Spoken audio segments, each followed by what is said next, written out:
저에게는 6살 된 둘째 아들이 있습니다. 이 녀석이 이제 조금 컸다고요. 얼마나 천방지축 난리인지 모릅니다. 얼마나 고집 피우고 말썽을 피우는지. 제 아들이, 둘째 아들이 가장 예뻐 보이는 순간이요, 요즘에는 잘 때입니다. 아마 자녀들을 좀 키워보신 분들은 좀 아마 아실 거예요. 이렇게 한참 커갈 때, 잘 때 보면요, 얼마나 이렇게 천사 같은지 모릅니다. 근데 잘 때는 너무나 예뻐서 막 좀 깨우고 싶어요. 근데 깨면 그 평화가 다 사라지지 않습니까? 말썽 피우고 말 안 듣는 6살 아이인데도요, 지금처럼 또 예쁠 때가 없는 것 같아요.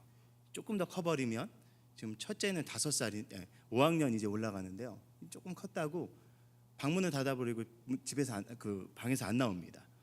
여드름도 조금씩 나기 시작하고요, 사춘기가 빨리 와서 그러니 변성기도 이제 오는 것 같아가지고 걸걸하게 목소리가 좀 이제 좀 두꺼워졌어요.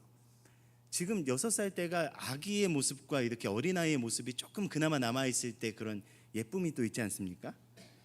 그래서 자고 있는 모습 보면요, 너무 예뻐요. 그런데 이 자녀가 지금 자고 있는 모습이나 이런 모습이 예쁘다고 할지라도 그 어떤 부모도요, 지금 이 예쁜 이 모습 그대로 남아있길 원하는 부모는 제가 생각해도 아무도 없을 것 같습니다. 자녀가 아무리 이쁘고 사랑스러워도요, 부모가 자녀를 향한 간절한 바람이 무엇입니까? 건강하게 잘 자라서 사람 노릇하는 사람으로 자라는 게 부모의 바람 아닙니까? 여러분, 씨 뿌리는 농부의 간절한 소망이 있을 것입니다. 이 씨를 뿌릴 때 이들의 간절한 소망이 무엇이겠습니까? 바로 뿌리는 씨앗이 건강하고 튼튼한 과실을 맺는 거 아니겠습니까? 그렇다면 우리를 사랑하셔서 그 아들을 아낌없이 내어주신 그 하나님께서 우리에게 바라는 것은 과연 무엇이겠습니까? 바로 그리스도 안에서 성장하는 것 아니겠습니까? 이에 대해서 에베소서 4장 13절부터 15절은 이렇게 이야기합니다. 우리 한번 같이 한 목소리로 같이 한번 읽어볼까요? 함께 읽겠습니다. 시작. 우리가 다 하나님의 아들을 믿는 것과 아는 일에 하나가 되어 온전한 사람을 이루어 그리스도의 장성한 분량에 충만한 데까지 이르리니, 이는 우리가 이제부터 어린아이가 되지 아니하여 사람의 속임수와 간사한 유혹에 빠져 온갖 교훈의 풍조에 밀려 요동하지 않게 하려 함이라. 오직 사랑 안에서 참된 것을 하여 범사에 그에게까지 자랄지라. 그는 머리니 곧 그리스도라. 우리 베드로후서 3장 18절도 우리 다시 한 번 더 한 목소리로 읽어보도록 하겠습니다. 함께 읽겠습니다. 시작. 오직 우리 주 곧 구주 예수 그리스도의 은혜와 그를 아는 지식에서 자라가라. 영광이 이제와 영원한 날까지 그에게 있을지어다. 아멘. 바울과 베드로는 우리가 자라가야 한다라고 말씀합니다. 우리는 예수 그리스도를 주로 받아들이고 믿음으로 믿을 때 우리는 구원을 경험합니다. 이 과정은 중생 또는 거듭남이라고 이야기합니다. 이것이 바로 예수 그리스도 안에서 다시 태어나는 것입니다. 예수 그리스도로 말미암아 다시 태어났다면 우리는 반드시 그 안에서 자라가야 합니다. 이것은 나이의 문제, 신앙의 연수의 문제가 아닙니다. 바로 성장과 성숙의 문제인 것입니다. 하나님께서 우리가 계속해서 성장해 나가기 원하십니다. 어디까지요? 그리스도의 장성한 분량에까지 말입니다. 그렇게 과연 이 성장과 성숙의 끝이 있겠습니까? 여러분, 육적인 성장은 자라다가 멈춥니다. 그리고 퇴화됩니다. 그러나 영적인 성장은 다릅니다. 멈춰져서는 안 됩니다. 퇴화돼서는 더더욱 안 됩니다. 우리의 목표는 옆에 있는 사람이 아닙니다. 우리는 신앙생활 할 때 자주 옆에 있는 사람들을 비교합니다.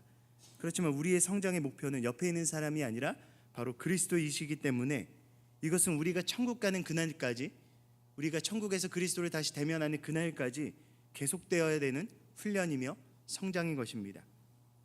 오늘 본문은 쉬운 성경으로 읽으면 이렇게 됩니다. 그러므로 훌륭하게 자란 어른이 됩시다. 처음 그리스도에 대해 배우던 때로 돌아가서는 안 됩니다. 그때는 죽음에 이르게 하는 행위에서 막 돌아서서 회개하던 때이며 하나님에 대한 신앙의 기초를 닦던 때였습니다. 세례와 안수와 죽은 자의 부활과 영원한 심판에 대한 기초를 다시 닦지는 마십시오. 하나님께서 허락하시면 우리는 어른으로 성장할 수 있습니다. 우리는 먼저 성도로서 기초를 튼튼히 해야 됩니다. 여러분, 기초를 튼튼히 하는 것은 너무나 중요합니다. 그런데 기초에만 머물러 있는 것도 문제가 있는 것입니다. 더 깊은 곳으로 나아갈 수 없기 때문입니다. 예수 그리스도를 주로 영접한 자라면 그리스도를 처음 접했던 초보의 믿음에 매여 있지 말고 성숙한 그리스도인으로서 하나님의 사명을 감당할 수 있을 정도로 자라갈 수 있어야 합니다. 그러나 우리의 삶을 자세히 뒤돌아보면요, 살펴보면요, 우리 모두에게 아직까지 자라지 못한 미성숙한 부분이 누구에게나 있습니다. 여러분, 이것은 직분이나 신앙의 연륜과는 별개의 문제인 것 같습니다. 여러분, 그렇기에 신앙은요, 과거형이 아닙니다. 미래를 기약하는 미래형도 아닙니다. 바로 지금 이 순간 내가 그리스도 안에 거하고 그분으로부터 공급받는 힘으로 변화된 삶을 살아가기 위해서 몸부림치는 바로 현재의 삶입니다.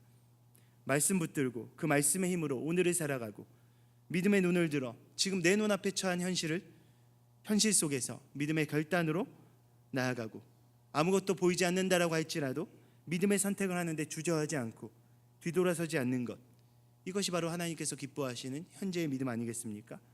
그리고 그 가운데서 주저하지 않고 살아가는 현재의 믿음이 바로 우리를 성장하게 하는 것입니다. 그렇게 살아갈 수 있는 우리 모두가 되게 축복합니다. 그렇다면 성장하는 삶은 과연 무엇일까요?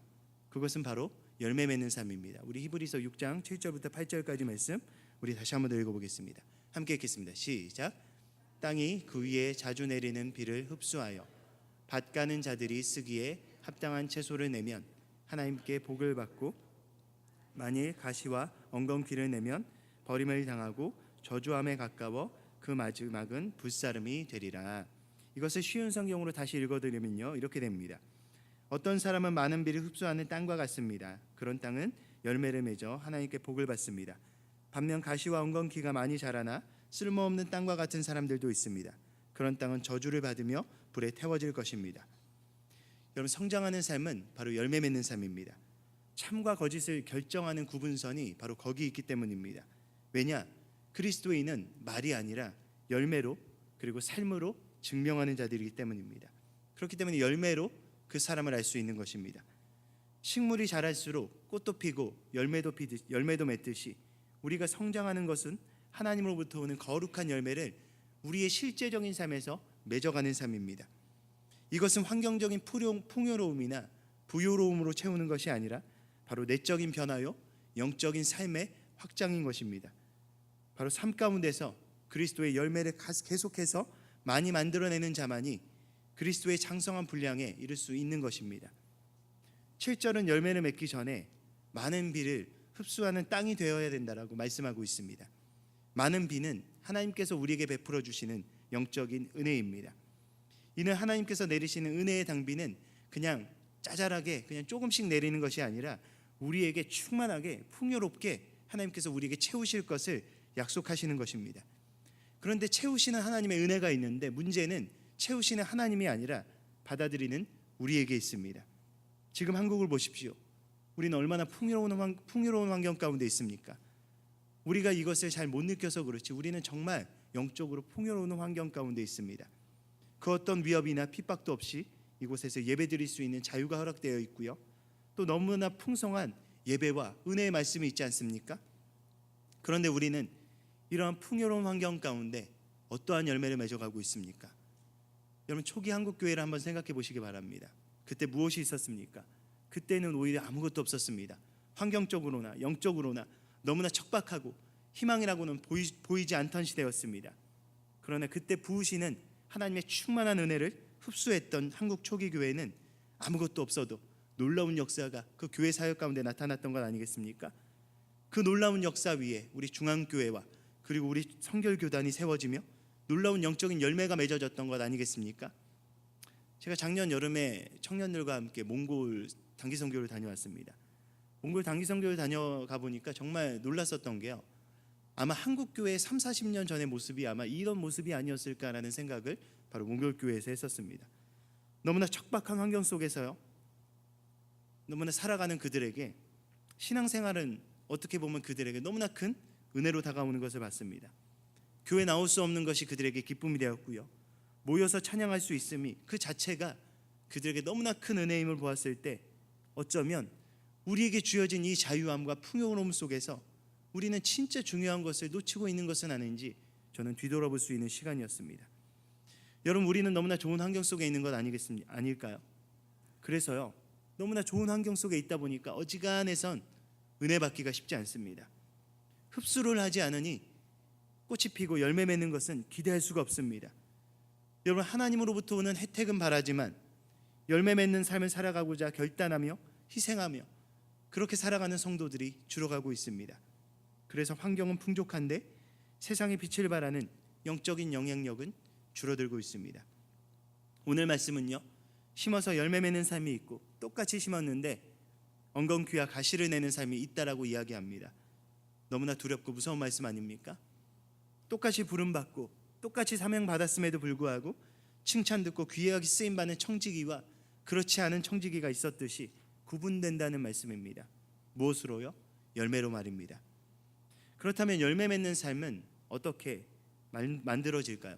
저는 오늘 그 히브리서 6장 말씀에서 두 가지로 살펴보기 원합니다. 첫 번째로는요, 믿음과 인내의 씨앗을 먼저 심을 수 있어야 된다는 것입니다. 우리 11절부터 12절까지 말씀 우리 다시 한 번 더 한 목소리로 읽어보도록 하겠습니다. 함께 읽겠습니다. 시작. 우리가 간절히 원하는 것은 너희 각 사람이 동일한 부지런함을 나타내어 끝까지 소망의 풍성함에 이르러 게으르지 아니하고 믿음과 오래 참음으로 말미암아 약속들을 기업으로 받는 자들을 본받는 자가 되게 하려는 것이라. 이것을 쉬운 성경으로 제가 다시 읽어드리면요, 이렇게 됩니다. 우리가 바라는 것은 여러분이 앞으로 이와 같이 동일한 부지런함을 보여주어 여러분이 가지고 있는 소망을 끝까지 확신하는 것입니다. 게으름 피우지 마십시오. 믿음과 인내를 가지고 나아가면 하나님께서 약속하신 것을 받게 될 것입니다. 여러분, 열매 맺는 삶을 살아가기 위해선, 하나님의 약속된 삶을 받는 삶이 되기 위해선 반드시 믿음과 인내의 씨앗이 필요합니다. 이것이 심겨지지 않으면요, 우리는 싹을 틔울 수도 없고 꽃을 피울 수 없습니다. 여러분, 싹이 틔어지지 않는데 어떻게 꽃이 피고 어떻게 열매를 맺을 수 있겠습니까? 하나님께서 우리를 죄 가운데서 건지시고 새 생명으로 그분의 자녀를 삼아 주셨다면 그에 합당한 삶을 살아가기 위해 끊임없이 침투해오는 죄와 그 환경들에 맞서서 몸부림치며 인내하며 뿌리를 내려야 되는데, 그래야지 합당한 열매를 맺을 수 있는 것 아니겠습니까? 그런데 우리는 너무나 쉽게 기도합니다. 우리 앞을 가로막는 커다란 문제들이 펼쳐질 때 우리는 너무나 쉽게 기도하지 않습니까? 다윗이 골리앗을 넘어뜨린 것처럼 내 삶의 문제가 한 번에 넘어가게 해주시옵소서. 여리고성이 와르르 무너졌었던 것처럼 내가 기도할 때 내 앞에 있는 문제들이 여리고성처럼 무너지게 하여 주시옵소서. 때로는 홍해처럼 내 안에 문제가 갈라지게 하여 주시옵소서.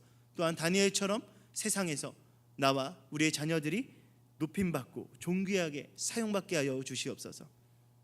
우리는 너무나 쉽게 기도하는데요, 우리가 기도했었던 이런 여러 가지 기도 제목들에까지 하나님께서 역사하시기 전까지 그들이 뿌렸던 믿음과 인내의 씨앗은 바라보지 못합니다. 여러분, 다윗이 골리앗을 넘어뜨리기 전까지, 그리고 하나님께 귀하게 쓰임받기 전까지 얼마나 많은 시간 인내하며 눈물 흘리며 기도하며 나아갑니까? 여러분, 하나님 말씀만 믿고 여리고성을 7일 동안 13바퀴나 돌았던 여호수아와 백성들은 적진 한복판에서요 목숨을 걸었던 것입니다. 12바퀴 돌 때까지 여리고성은 틈 하나 갈라지지 않았습니다. 그런데 우리는 이들의 믿음과 인내를 너무나 쉽게 여기지 않습니까? 여러분, 성경은요 홍해가 단번에 갈라졌다라고 기록하지 않습니다. 우리가 막 영화나 이런 거 봐가지고 너무나 이렇게 딱 갈라지는 너무나 극적인 것을 우리가 봐서 그런데요, 오히려 성경 기록은요 밤새도록 동풍이 불어와서 갈라지는 홍해였다라고 기록하고 있습니다. 밤새도록 동풍이 불어와서 밤새도록 갈라지는 것을 바라봤었던, 믿음으로 기다렸었던 모세의 인내와 그리고 믿음은 우리는 너무나 쉽게 잊지 않습니까? 죽음을 무릅쓰고 신앙을 지키려고 기도하다가 지쳐서 잠들었었던, 그렇게 늘 간절히 찾을 수밖에 없었던 그 다니엘의 믿음과 인내는 우리는 너무나 쉽게 잊어버립니다. 여러분, 우리의 믿음은 어떻습니까? 마치 무슨 로또 당첨되는 것처럼, 도깨비 방망이처럼 너무나 쉽고 간편하게 1억 천금을 바라는 이 세대의 흐름과 너무나 쉽게 닮아 있지 않습니까? 나는 꼼짝하지 않으면서 절대자이신 하나님께서 날 위해서만 움직여 주시길 그렇게 바라고 있지는 않습니까? 성경에 나오는 수많은 하나님께서 기뻐하셨던 믿음의 인물들은요 화려하게 빛나는 삶보다 고통 가운데 인내하며 믿음의 씨앗을 뿌렸었던 시간이 더 많았음을 우리는 기억해야 합니다. 여러분, 그런 시간들이 있었기 때문에 그들은 영적으로 성장할 수 있었고요, 그들의 삶이 아무리 환경이 힘들고 연약하고 부족하다라고 할지라도 그것이 아니라 그 삶을 붙드시며 인도하시는 그 하나님의 손길을 경험할 수 있었던 것입니다. 오늘 읽은 말씀처럼 하나님 앞에 부지런함으로 나아가시기 바랍니다. 우리 담임 목사님이 신간 내셨잖아요. 그것이 요즘에 지금 난리입니다. 거룩한 습관에 관한 책인데요. 이것을 거룩한 습관 들이기 프로젝트라고 해가지고 이렇게 우리 교회에서도 했었었는데 많은 분들이 작정하고 지금 2018년도를 시작했던 것 같습니다. 어떻게 계속 잘 해나가고 계신가요? 한번 우리 삶 가운데 그 담임 목사님의 책에 나와 있는 것처럼요, 거룩한 습관과 믿음이 온전히 뿌리 내리도록 여러분 한번 몸부림쳐 보시기 바랍니다. 여러분, 때로는 주님의 음성이 더디게 다가올 때가 있습니다. 때로는 내 생각한 결과와는 정반대의 결과가 나와도 계속해서 믿음의 뿌리를 내려보시기 바랍니다. 여러분, 영적인 성장은 그냥 이루어지는 것이 아닙니다. 지속적인 영적 훈련의 과정을 통해서 이루어집니다. 그런데 이 과정은요, 항상 재미있고 흥미진진한 것이 아닙니다. 농부가 씨앗을 뿌리고 싹이 나오게 기다리는 그 마음처럼 믿음과 인내가 우리에게 필요한 것입니다. 그러나 이 인내와 연단을 통해 훈련의 삶이 없이 성장하고 열매 맺는 것은 불가능한 것입니다. 미국의 영상신학자인 도널드 휘트니 교수는 이렇게 이야기했습니다.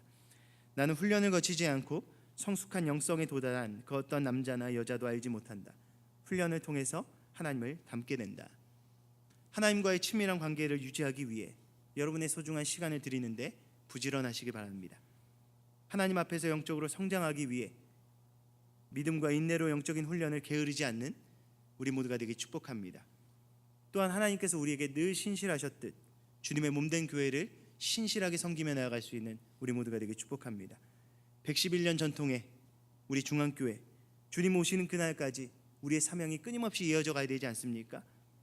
그렇게 이어져 가도록 끝까지 인내하면서 믿음으로 하나님의 공동체를 세워감으로 우리를 통해 하나님의 놀라운 부흥과 회복의 열매들이 가득가득 맺어지게 되는 우리 모두가 되길 예수님의 이름으로 간절히 축복합니다.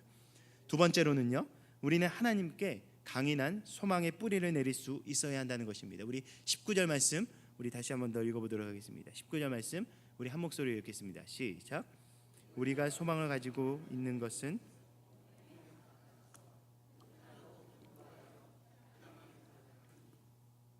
이것을 쉬운 성경으로 읽어드리면 이렇게 이야기됩니다.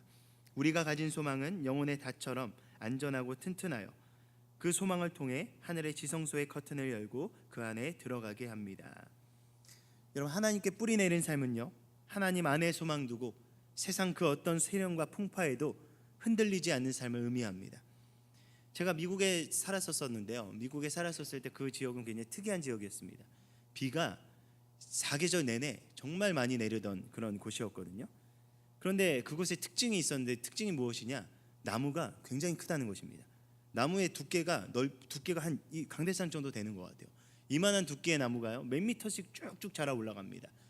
정말 우람하고요, 커서요, 그 나무 아래 막 수많은 열매들이 있고요, 그리고 그 나무 위에 정말 수많은 새들과 동물들이 살고요, 정말 여름에 따가운 햇빛을 피할 수 있는 너무나 큰 그런 그늘을 제공하기도 합니다. 그런데 이 큰 나무들이요, 너무나 안타깝게 그 지역이 이제 토네이도 지역이어서 이제 강풍이 굉장히 많이 불거든요. 토네이도가 불면 상관이 없는데 토네이도의 정도 되지 않는 듯한 강풍인데도 불구하고요, 조그만 강풍이 불면요, 그 나무들이 힘없이 쓰러집니다. 뿌리가 그대로 뽑혀가지고요, 나무가 쓰러져서 집을 덮치기도 하고요, 차를 덮치기도 하는 것이 문제가 됩니다. 여러분, 이 나무들이 왜 이렇게 쓰러지는지 아십니까? 이유는 간단합니다. 바로 무엇이냐? 나무가 덩치는 크고 정말 두께는 두껍게 자라는데요, 뿌리가 깊게 내리지 못하기 때문입니다. 비가 너무나 많이 내리니까 이 뿌리들이 땅속으로 깊게 자라날 그런 시간이 없는 것입니다. 약간 좀 땅이 좀 메마르고 비가 안 와야 뿌리를 땅속 깊숙이 내리는데, 너무나 풍족하게 비가 내리다 보니까 이 나무들이 자라지 않는 것입니다. 뿌리가 깊이 자라지 않는 것입니다. 여러분, 뿌리가 약한 나무는요, 강한 바람에 그저 넘어지게 되어 있습니다. 그러나 뿌리가 깊은 나무는 결코 넘어지지 않습니다. 여러분, 부러지고 꺾일 수는 있어도 결코 그 뿌리가 뽑히는 일은 없는 것입니다. 여러분, 미국에 제가 봐왔었던 이 나무들처럼 크고 화려하면 무슨 소용이 있겠습니까? 강한 바람에 그냥 쓰러지는데 말입니다. 여러분, 잡초나 갈대를 보십시오. 너무나 보잘것없어 보이지 않습니까? 그럼에도 불구하고 깊은 뿌리를 내려서 강인한 생명력을 가지고 있지 않습니까? 여러분, 하나님께서 원하시는 삶이 무엇이겠습니까? 겉으로만 번드르르 해서 그냥 빛나는 삶입니까? 아닙니다. 들풀처럼 잡초처럼 초라해 보여도 하나님께 깊게 뿌리 내린 그런 심지가 깊은 성도를 하나님께서 찾으시며 그들을 통해 일하시는 것 아니겠습니까? 요한복음 15장 5절은 이렇게 이야기합니다. 나는 포도나무요 너희는 가지라. 그가 내 안에 내가 그 안에 거하면 사람이 열매를 많이 맺나니 나를 떠나서는 너희가 아무것도 할 수 없음이라. 하나님을 떠나서는 우리는 아무것도 할 수 없습니다. 하나님께 뿌리 내리지 않고서는 우리는 그 어떤 열매를 맺을 수 없다는 것입니다. 찰스 카우먼이라는 분이 이렇게 이야기했습니다. 우리의 모든 것은 주님으로부터 공급된다. 여기 결코 마르지 않는 샘물이 있으며 절대로 끊이지 않는 분수와 시내가 있다. 하나님께 뿌리 내린 삶은 하나님께 공급되는 힘으로 살아가는 삶입니다. 하나님께 소망을 둔 삶은 절대 마르지 않는 샘으로부터 생명력을 공급받게 되어 있습니다. 여러분, 하나님이 아니라 내 기분에, 내 지식에, 그리고 내가 가진 경험에 뿌리 내리는 신앙은 결코 성장하지 못하며 결국 쓰러지며 실패할 수밖에 없는 것입니다. 우리의 기분이나 상황에 근거하는 신앙과 헌신하는 자세는 결코 아름다운 열매를 맺지 못합니다. 오직 우리의 신앙과 삶의 모든 뿌리는 하나님께로 향해야 하며 그분의 말씀에 근거해야 합니다. 오늘 말씀에는 우리의 소망을 하나님께 뿌리 박는 것을 바로 영혼의 닻이라고 표현합니다. 닻이 무엇입니까? 배가 정박할 때 흔들리지 않도록 그런 바닷속에 내려놓는 커다란 쇳덩이 아닙니까? 아무리 현대적인 선박 기술이 많이 발달했다라고 할지라도 변함없이 존재하고 있는 것 중에 하나가 바로 이 닻입니다. 닻이 있어야 배가 안전하게 정박할 수 있기 때문입니다. 이처럼 우리 영혼의 닻을, 우리의 중심을 하나님께 깊숙이 내려서 하나님께 뿌리 박아야 된다는 것입니다. 그래야 세상의 풍파와 그 어떠한 것에도 흔들리지 않게 된다는 것입니다. 우리의 환경과 우리의 겉은 흔들 수 있습니다. 그럼에도 불구하고 결코 우리의 중심은 흔들지 못할 것이기 때문입니다. 여러분, 때로는 우리의 삶을 흔드는 풍파가 우리의 전체를 뒤엎을 것처럼 거대해 보일 때가 있습니다. 우리의 삶의 소망이라고는 찾아볼 수 없는 것처럼 암울하게 느껴질 때가 있습니다. 여러분, 그럴 때일수록 우리는 우리의 닻을 하나님께, 우리의 소망의 닻을 깊게 내릴 수 있어야 합니다. 기분 내키는 대로 올리고 싶으면 올리고 내리고 싶으면 내리는 것이 아니라 우리의 삶의 중심을 아예 하나님께로 우리는 못을 박아야 합니다. 이것저것에 뿌리 내리는 삶이 아니라 오직 변함없이 하나님께 우리의 믿음의 뿌리를 내려서 하나님으로부터 공급되는 그런 힘과 능력으로 우리가 속한 모든 곳에 하나님의 생명력을 전달하기에 부족함이 없는 우리 모두가 되길 축복합니다. 말씀 마무리하겠습니다. 하나님께서는 우리가 성장하기 원하십니다. 성장해야 하나님의 마음을 품을 수 있고 하나님의 마음을 품어야 하나님의 뜻을 이루어갈 수 있기 때문입니다. 여러분, 훈련병에 계속 머물러 있으면 결코 좋은 군인이 될 수 없습니다. 우리는 영적인 훈련병에서 영적인 전사로 성장해야 합니다. 그래야 우리 앞을 가로막고 있는 수많은 영적인 전쟁에서 승리할 수 있기 때문입니다. 이제 우리는 영적인 어린아이에서 영적인 어른으로 성장할 수 있어야 합니다. 그래야 우리에게 맡겨주신 주님의 사명을 온전히 감당할 수 있기 때문입니다. 111년의 역사를 써나가는, 그리고 새로운 역사를 써나가는 우리 중앙교회도 더 깊고 더 넓은 모습으로 성장할 수 있어야 합니다. 하나님께서 우리 교회를 통해 이루시고자 하는 더 깊고 넓은 역사를 우리는 새롭게 써나갈 수 있어야 되기 때문입니다. 여러분, 우리가 연약한 것은 문제가 되지 않습니다. 강하신 하나님께서 우리를 붙들고 계시기 때문입니다. 여러분, 우리의 믿음의 뿌리는 연약할 수밖에 없습니다. 어찌 보면 우리가 연약한 것은 너무나 당연한 것 아니겠습니까? 그러나 우리가 하나님을 끝까지 붙들고 나아갈 때 능력의 하나님께서 우리와 함께 하셔서 약한 우리의 뿌리를 그 무엇으로도 흔들리지 않는 강인한 뿌리로 우리를 성장시키실 것입니다. 그렇기 때문에 우리 안에 혁명이 일어나기 원합니다. 우리 안에 영적인 게으름을 몰아내고 더욱더 하나님을 알아가기 원합니다. 그분과의 친밀함을 만들어가기 위해 아낌없이 여러분의 시간을 투자하시기 바랍니다. 여러분의 굳어버린 마음을 다 깨어서 순수하고 열정적인 그런 신앙을 회복하시길 바랍니다.